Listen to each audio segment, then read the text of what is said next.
আরও এক দফা বেড়ে ১০০ ছাড়ালো পেঁয়াজের দাম। রাজধানীর বাজারগুলোতে এখন প্রতি কেজি পেঁয়াজ বিক্রি হচ্ছে ১০০ থেকে ১১০ টাকায়। যথেষ্ট সরবরাহ থাকার পরও কেন দাম বাড়ছে জানেন না বিক্রেতারাও।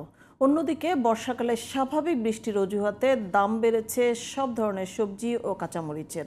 আলু এবং মরিচের দামও ঊর্ধ্বমুখী এ সপ্তাহে, তবে কিছুটা কমেছে মুরগি ও ডিমের দাম। নিত্যপণ্যের দাম নিয়ন্ত্রণে মনিটরিংয়ের দায়িত্বে থাকা প্রতিষ্ঠানগুলোকে আরও সক্রিয় হওয়ার আহ্বান সাধারণ ক্রেতাদের। সাজ্জাদ হোসাইনের রিপোর্টে দেখুন বিস্তারিত। কোনোভাবেই থামছে না পেঁয়াজের দামের ঊর্ধ্বগতি। প্রতি সপ্তাহে কেজিতে দাম বাড়ছে ১০ টাকা করে। এই সপ্তাহ এর ব্যতিক্রম নেই।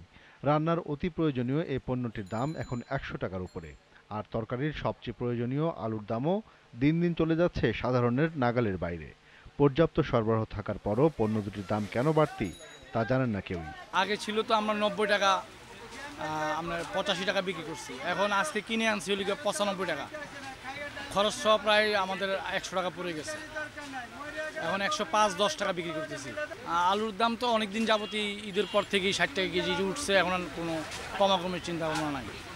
১ কেজি চালের দাম ৫৫ টাকা, ১ কেজি আলুর দাম ৬০ টাকা। এই বিষয় নিয়ে কেউ কোনো কথা বলে না।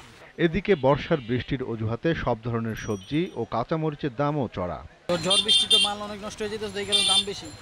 ধরেন ফুলকপি ৭০ টাকা পিস, বাঁধাকপি ৭০ টাকা পিস, পেঁপে ৬০ টাকা কেজি, পটল ৫০ টাকা, গাজর ৮০ টাকা, তারপর আপনার কাঁকরোল আছে ১০০ টাকা, ভেন্ডি ৬০ টাকা, তারপর ঝিঙ্গা হলো ৮০ টাকা, কাঁচামরিচ ২৫০ গ্রাম ৭০ টাকা, ২৮০ টাকা কেজি।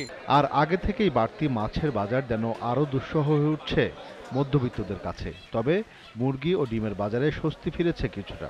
আর মাছের যে বড়টা আছে ১০০০ টাকা কেজি, বোয়াল মাছ ৬০০ টাকা কেজি, আবার রুই মাছ ৫ কেজি ৫০০ টাকা কেজি। গত সপ্তাহে এই সপ্তাহে একটু বেশি দাম, মাছের আমদামি কম। ১৪০ সাদা লালটা আর সাদাটা হলো ১৩০ টাকা ডর্জন। গত সপ্তাহে একটু বেশি ছিল, এই সপ্তাহে কমছে। সোনালী মুরগি ৩০০ টাকা কেজি, সোনালী ব্রয়লার ১৭০ টাকা কেজি, আর দেশি ৬৫০ টাকা কেজি। নিত্যপণ্যের বাজারে এমন অস্থিতিশীলতায় দিশেহারা সীমিত আয়ের মানুষ। মনিটরিংয়ের দায়িত্বে থাকা প্রতিষ্ঠানগুলোর প্রতি ক্ষোভ তাদের। আমরা টিভিতে যে খবর শুনি তারা অনেক কিছু বলে, এইটা করবে, কঠোর পদক্ষেপ নেবে, কিন্তু বাজারে সেরকম প্রতিফলন দেখছি না। মরিচের দাম, বেগুনের দাম, আলুর দাম, পেঁয়াজের দাম কি কম? কোনো কিছু কম নেই, আয় তো বাড়ে নাই। জিনিসপত্রের দাম তো কোনোটারই নাগালে পারে না। আমরা যারা রিটায়ার্ড মানুষ, আমাদের মতন, আমাদের তো মানে হাসপাস অবস্থা। এদিকে গরু ও ছাগলের মাংস বিক্রি হচ্ছে আগের দামে।